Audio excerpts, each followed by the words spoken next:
Նախ ուզում եմ ազգային ժողովի բոլոր պատգամավորներից շնորհակալություն հայտնել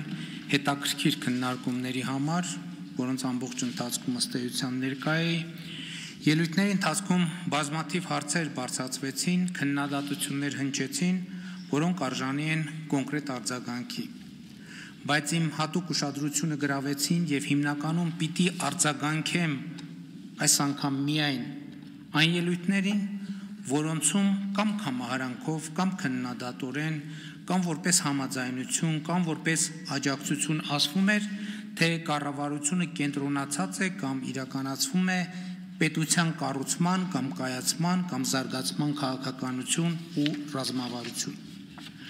Անկախ նրանից, թե ինչ տոնայնությամբ կամ ինչ երանգավորվամբ էր դա ասվում, պիտի ընդգծեմ, որ իսկապես պետականության կառուցումը այսօր մեզ համար բացարձակ առաջնահերթություն է։ Բայց ինչ է սա նշանակում, ինչ կարող է սա նշանակել անկախության 34-րդ տարում։ Միթե անկախությունից 34 տարի անց պետականության կառուցումը դեռ կարող է լինել առաջնահերթություն։ Այո, որովհետև այստեղ խոսքը ոչ միայն ինքնին պետության, այլև նրա էության, նպատակի ու բովանդակության մասին է։ Այս թեմային իրականում անդրադարձել եմ դեռ նախորդ տարվա զեկույցի քննարկման ժամանակ, իրական Հայաստանի և պատմական Հայաստանի մասին իմ ելույթում,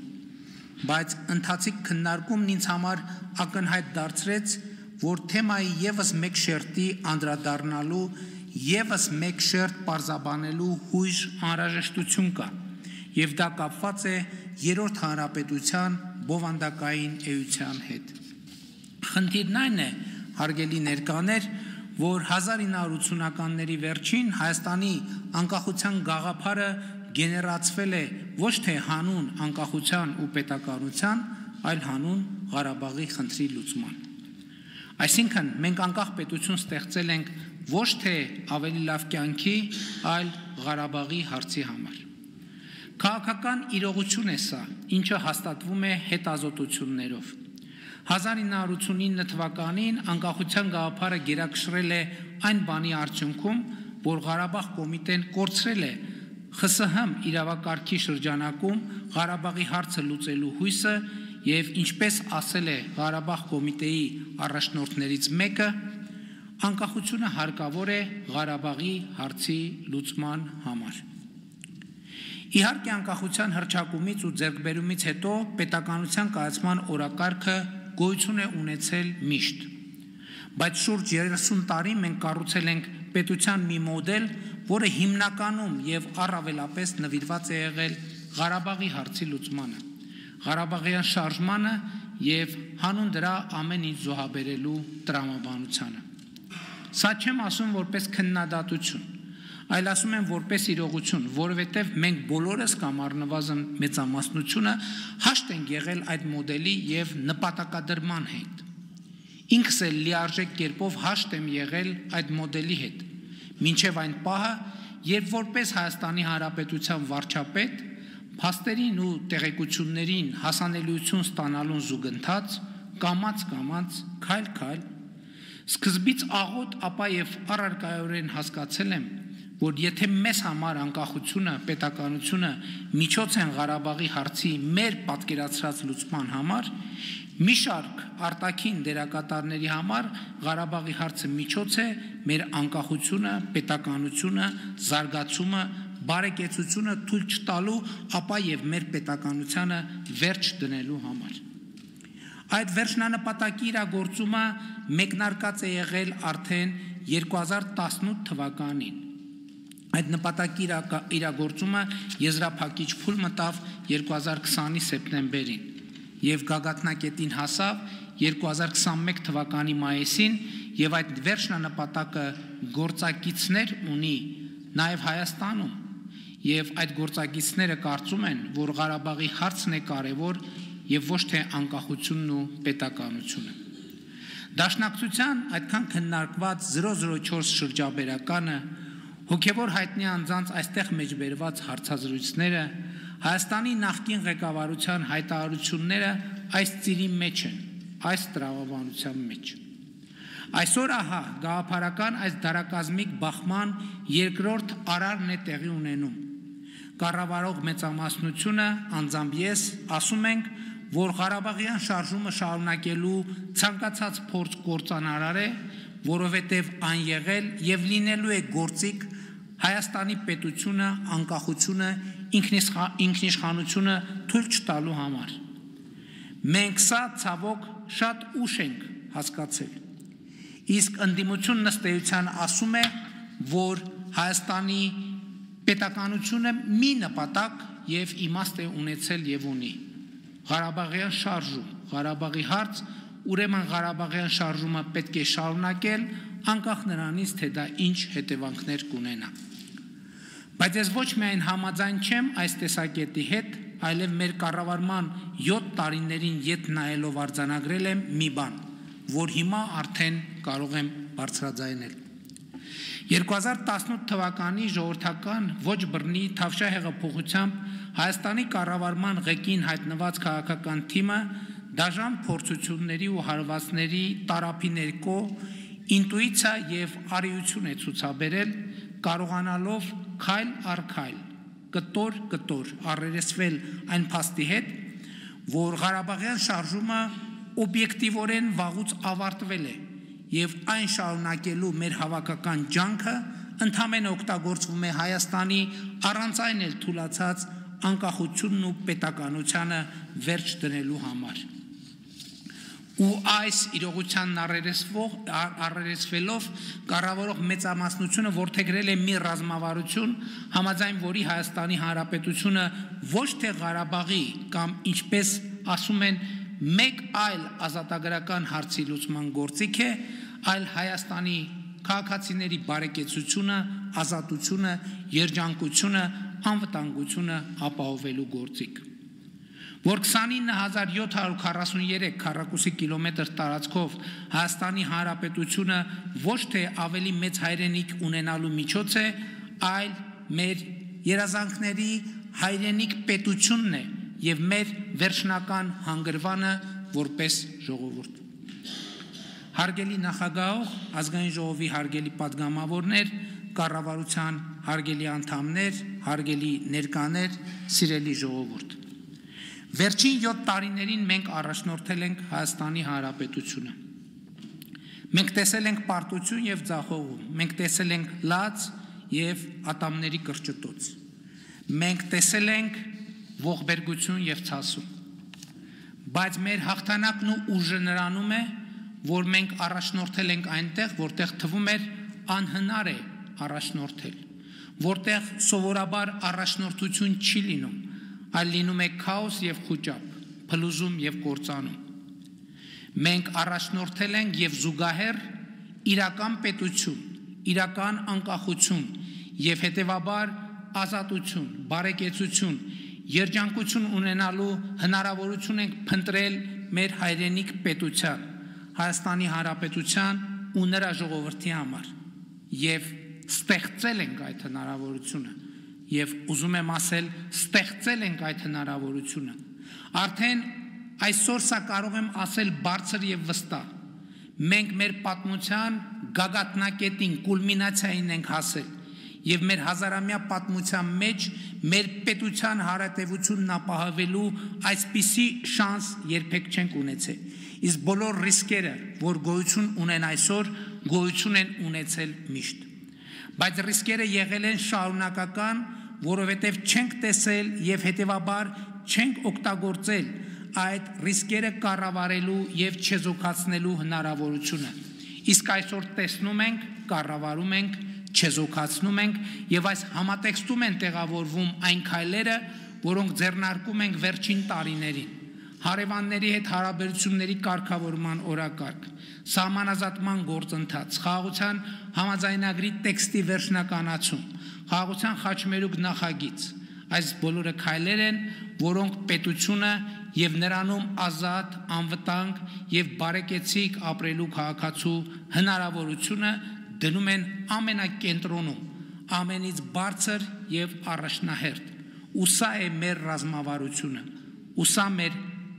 հարգանքի մեծագույն տուրքն է մեր բոլոր նահատակներին Հարգելի ներկաներ, սիրելի ժողովուրդ, այս մտածումների համախումբն է իրական Հայաստանի գաղափարախոսությունը, որի գործնական նպատակը Հայաստանի Հանրապետության հարատևությունը ապահովող կիրառելի հայեցակարգի ձևակերպումն է եւ այդ հայեցակարգը այդ բանաձևը ձևակերպվում է, եթե չասենք ձևակերպված է։ Այսօր Հայաստանում սկսվել է հեղափոխություն, որը եթե ոչ առավել, առնվազն նույնքան կարևոր է, որքան 2018 թվականի ժողովրդական ոչ բռնի Թավշյա հեղափոխությունը, եւ այդ հեղափոխությունն էլ է ավարտվելու ժողովրդական հաղթանակով։ Տեղի է ունենում իրական Հայաստանի սոցիալ-հոգեբանական հեղափոխությունը։ Այդ հեղափոխության առանցքային արձանագրումն այն է, որ վերջին մի քանի հարյուրամյակներում առաջին անգամ միջազգայինորեն ճանաչված մեր պետությունը եւ մեր հայրենիքը նույնական են, մեր հայրենիքը Հայաստանն է։ Պետությունը, որում ապրում ենք, նույնպես Հայաստանն է։ Ընդդիմությունը այդպես էլ չի ընդունում սա, չի հասկանում, թե ինչ է նշանակում հայրենիքը պետությունն է կարգախոսը եւ ինչ բացատրություն ունի։ Իսկ բացատրությունն այն է, որ վերջին առնվազն 6 դարում մենք ապրել ենք մի իրավիճակում, երբ մեր հայրենիքը եղել է Հայաստանը, իսկ պետությունը Պարսկաստանը։ Հայրենիքը եղել է Հայաստանը, պետությունը Օսմանյան կայսրությունը։ Հայրենիքը Հայաստանը, պետությունը ռուսական կայսրությունը։ Հայրենիքը Հայաստանը, պետությունը Խորհրդային Միությունը։ Եվ ինչպես պարզ թվարկումը ցույց է տալիս, պետությունը հիմնականում ատելի է եղել մեզ համար, իսկ հայրենիքը սիրելի ու խեղճ ու կրակ։ Ու այս սոցիալ հոգեբանությունը մեզ համար դարձել է ձեռքբերովի ռեֆլեքս, ատելություն պետության եւ նրա ատրիբուտների ու կառուցակարգերի նկատմամբ, հուսահատ եւ անկանոն սեր հայրենիքի նկատմամբ։ Սա է պատճառը, որ ընդդիմությունը հուսահատ աղաղակում է. ժողովուրդ, հասեք, սրանք բյուջե են լցնում, որովհետեւ բյուջեն եւ հարկը պետական ու պետության ատրիբուտ են եւ հետեւաբար ենթագետակցորեն կամ ձեռքբերովի ռեֆլեքսի համաձայն ատելի։ Նրանք չեն ուզում, որ այստեղ պետություն լինի։ Նրանք ուզում են, որ այստեղ լինի հայրենիք, որովհետև հայրենիքը պետական սահման չունի, իսկ պետությունը ունի։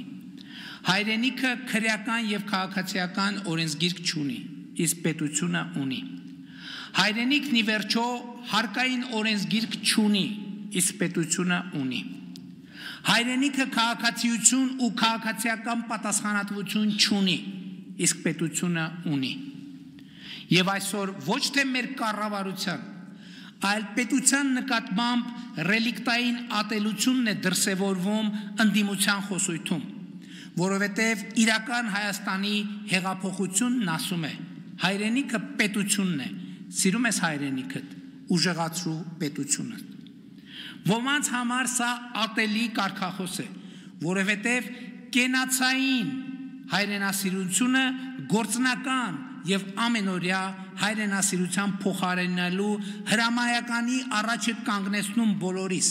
որովհետև մեզ դուրս է դնում Սան Ստեֆանոների եւ Բերլինների կոնֆերանսներում թղթե շերեփով դռների տակ կուչ եկած ուրիշների կողմից մեր ճակատագրի որոշմանը սպասողի կարգավիճակից ու մեզ պարտադրում է սեփական կարգավիճակը որոշողի բարդ, դժվար, երբեմն աներևակայելի, բայց հայրենիք պետությունը, նրա հարատևությունը, նրա քաղաքացիների անվտանգությունն ու բարեկեցությունը որպես նպատակակետ ունեցող որոշումներ։ Եվ այո, 2018 թվականից մեր բոլոր ռազմավարական որոշումները եղել են այդպիսին, եւ այո, դրա շնորհիվ այսօր մենք պետություն ունենալու այնպիսի շանս ունենք, որ չենք ունեցել երբեք ու ասում եմ ամենապատասխանատու կերպով։ Ինչ է պետք անել ուրեմն այդ շանսը օգտագործելու համար։ Նախ պետք է հաղթահարել պետության նկատմամբ այդ ռելիկտային մնացորդային ատելությունը, որ ձեռբերովի ռեֆլեքսի նման ուղեկցում եւ առաջնորդում է մեզ։ Եվ սրան զուգահեռ պետք է ամեն ինչին նայել պետական շահի տեսակետից, ընդունելով եւ ճանաչելով այդ շահի գերակայությունը։ Իսկ պետական շահը, ինչպես առիթ ունեցել եմ ասելու, տնտեսական զարգացումն է, որովհետև միայն տնտեսական զարգացմամբ է հնարավոր իրագործել այն հայեցակարգը, որ պետությունը քաղաքացու բարեկեցության գործիք է, այն ըմբռնմամբ, որ բարեկեցության մեջ մտնում են կենցաղային ապահովությունը, առողջությունը, ազատությունը, արդարությունը, անվտանգությունը։ Միայն տնտեսական զարգացման միջոցով է հնարավոր ապահովել կենցաղային ապահովություն, առողջություն, ազատություն, արդարություն, անվտանգություն։ Իսկ տնտեսական զարգացման համար հարկավոր է խաղաղություն եւ օրինականություն։ Իսկ այս ամենը ապահովելու համար հարկավոր է կրթություն եւ աշխատանք։ Աշխատանք եւ կրթություն։ Սա է ողջ բանաձևը։ Նոր հայացքով, նոր աչքերով մեր տարածաշրջանին ու աշխարհին նայելը, այո, կրթական process է։ Ու տարածաշրջանում ինքներս մեզ նոր հայացքով եւ նոր աչքերով նայելը նույնպես կրթական process է, որովհետեւ տարածաշրջանը, որտեղ կա Հայաստան հայրենիք մի բան է, իսկ տարածաշրջանը, որտեղ կա Հայաստան պետություն, հայրենիք պետություն, Հայաստանի Հանրապետություն բոլորովին ուրիշ բան է։ Եվ այս դիտանկյունը չափազանց հետաքրքիր նրբություններ է բացահայտում։ Ներհայաստանյան դիսկուրսի մի հսկայական մասը լրացվում է նրանով, թե ինչ են ասում ուրիշները, ինչ են ասում այլ մայրաքաղաքներում։ Այստեղ խնդրեմը ոչ միայն այն է, որ հայաստանյան քաղաքական եւ հանրային որոշ դերակատարներ հաճախ այդպիսով դառնում են օտար ասելիքների քարոզչական գործակալներ, այլև այն, որ դուրս է թողնվում ամենակարևոր հարցը, ամենակարևորներից ամենակարևորը, իսկ ինչ ենք ասում մենք, ինչ ենք ասում մենք, սա հաճախ չի էլ կարևորվում, եւ սա Սան Ստեֆանոյի եւ Բերլինի ռելիկտային մտածողությունն է, համաձայն որի մենք կամ ասելիք չունենք, կամ մեր ասելիքը կարևոր չէ։ Մինչդեռ մեր ճակատագրի համար ամենակարևորը մեր ասելիքն է, որովհետև մեր ասելիքն է մեր ճակատագիրը կառավարելու առաջնային գործիքը։ Իսկ մենք ասում ենք Հայաստան-Ադրբեջան նոր սրացում եւ նոր պատերազմ չի լինելու է խաղաղություն։ Ինչու եւ ինչպես։ Հայաստանն ու Ադրբեջանը ճանաչել են միմյանց տարածքային ամբողջականությունը, ինքնիշխանությունը, միջազգայինորեն ճանաչված սահմանների անխախտելիությունը, ուժի եւ ուժի սպառնալիքի կիրառման անթույլատրելիությունը։ Ընդ որում սա ոչ միայն քաղաքական, այլև իրավական մակարդակում, որովհետև Հայաստանի Հանրապետության եւ Ադրբեջանի Հանրապետության միջև պետական սահմանի սահմանազատման եւ սահմանային անվտանգության հարցերով հանձնաժողովի եւ Ադրբեջանի Հանրապետության եւ Հայաստանի Հանրապետության միջև պետական սահմանի սահմանազատման պետական հանձնաժողովի համատեղ գործունեության կանոնակարգը այլևս երկու երկրներում բարձրագույն իրավաբանական ուժ ունեցող փաստաթուղթ է եւ այդ փաստաթղթում Ալմա Աթայի հռչակագիրը որպես սահմանազատման բազային սկզբունք ընդունելով թե Հայաստանը, թե Ադրբեջանը Ալմա Աթայի հռչակագիրը ըստ էության դարձրել են ընդհանրապես հարաբերությունների կարգավորման բազային սկզբունք։ Իսկ այդ հռչակագրում խորհրդային հանրապետությունների սահմանների անխախտելիությունը, միմյանց տարածքային ամբողջականության ճանաչումը, ներքին գործերին չմիջամտելը, ուժի եւ ուժի սպառնալիքի չկիրառումն են բազային սկզբունքներ։ Եվ ուրեմն Հայաստանում ու Ադրբեջանում գործող բոլոր ուժերին կրկին կոչ եմ անում լինել ծայրահեղ պատասխանատու, չանել հայտարարություններ, որոնք ուղղակի կամ անուղղակի հակասում են այս տրամաբանությանը, կասկածի տակ չդնել այս տրամաբանությունը եւ հայտարարում եմ պաշտոնապես Հայաստանի կառավարությունը չի անելու հայտարարություններ եւ գործողություններ, որոնք ուղղակի կամ անուղղակի հակասում են այս տրամաբանությանը կամ կասկածի տակ են դնում այս տրամաբանությունը։ Եվ կոչ եմ անում Ադրբեջանի կառավարությանը չանել հայտարարություններ եւ գործողություններ, որոնք ուղղակի կամ անուղղակի հակասում են այս տրամաբանությանը կամ կասկածի տակ են դնում այս տրամաբանությունը։ Հայաստանը եւ Ադրբեջանը միմյանց միջև խաղաղության եւ միջպետական հարաբերությունների հաստատման մասին համաձայնագրի նախագիծը համաձայնացրել են, նախագծի համաձայնեցման շուրջ բանակցությունները ավարտել եւ ինչպես ցույց տվեցի ապրիլի 15-ի իմ զեկույցում, համաձայնագրի ստորագրման համար որևէ խոչընդոտ չկա։ Համաձայնագրի տեքստը համաձայնեցված է։ Մոռացեք Հայաստան-Ադրբեջան էսկալացիայի եւ պատերազմի մասին։ Հարավային Կովկասի պատմության նորեջը պիտի բացենք միասին եւ մենք պատրաստ ենք միաժամանակ ստորագրել խաղաղության համաձայնագիրը եւ Մինսկի խմբի կառույցները լուծարելու մասին Հայաստան-Ադրբեջան համատեղ դիմումը ԵԱՀԿ-ին։ Ասեմ նաեւ, որ տարածքային ամբողջականության, սահմանների անխախտելիության, միմյանց ներքին գործերին չմիջամտելու, ուժի եւ ուժի սպառնալիքի չկիրառման սկզբունքները ընկած են նաեւ մեր մյուս հարևանների հետ մեր հարաբերությունների մասին մեր պատկերացումների հիմքում։ Բայց ուզում եմ բոլորիդ ուշադրությունը հրավիրել այն փաստի վրա, որ միայն ու միայն մեր հարևանների տարածքային ամբողջականությունը, ինքնիշխանությունը, սահմանների անխախտելիությունը ճանաչելով է, որ մենք ինքներս կճանաչենք Հայաստանի Հանրապետության տարածքային ամբողջականությունը, ինքնիշխանությունը, սահմանների անխախտելիությունը եւ սա է պետության ու ապապետության դիտանկյունների միջև տարբերությունը եւ սա է այն փոփոխությունը, այն կրթությունը, այն վերափոխումը,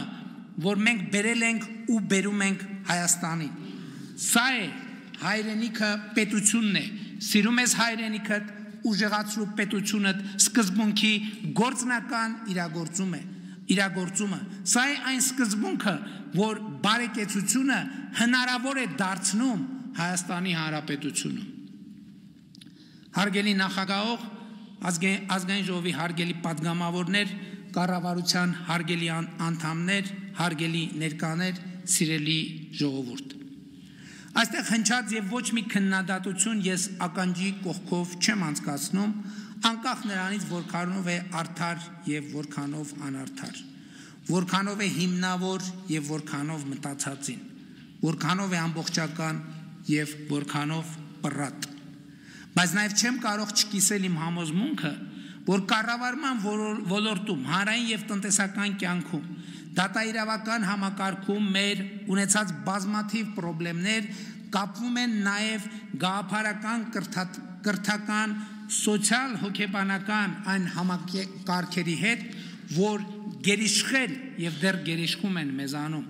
որը տեղավորվում է հայրենիք եւ պետություն հասկացությունների վերը նկարագրված հարաբերությունների եւ ներհակությունների համատեքստում։ Մենք հաճախ չենք տեսնում այդ գերիշխանությունն ու ազդեցությունը, դրա պատճառահետևանքային կապը մեր արարքների ու գործելակերպի հետ։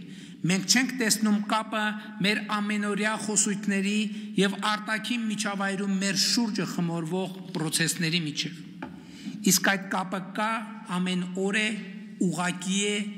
եւ խնդրեմը դրա գոյությունը չէ, այլ մեր չիմացությունը այդ կապերի, փոխազդեցությունների, ռիսկերի եւ դրանք կառավարելու հնարավորությունների մասին։ Եվ ուրեմն ո՞րն է սրա լուծումը։ Այս հարցի լուծումը նույնպես արտահայտված է իրական Հայաստանի գաղափարախոսության նախագծում, որտեղ ասվում է. վերափոխումը ոչ միայն ամոթալի չէ, այլև կենսական անհրաժեշտություն է։ Վերափոխումը կենսունակության առանցքային պայման է, ինչպես անհատը, այնպես էլ հանրությունն ու պետությունը պետք է ռեֆլեքսիայի հմտությունը խորացնեն միջև գենետիկ մակարդակ։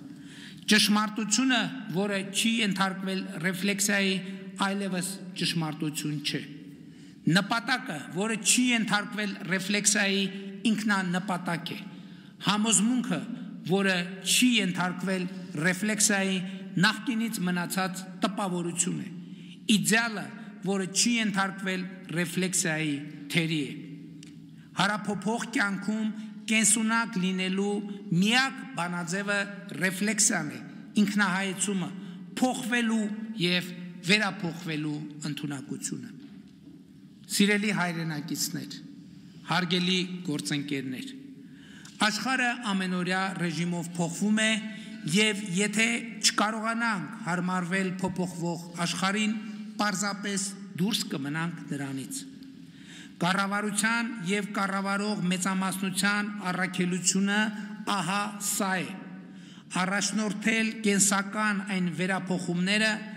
որոնք հիմնվելով մեր ազգային արժեքների վրա մեր պետությունը կդարձնեն առավել կենսունակ,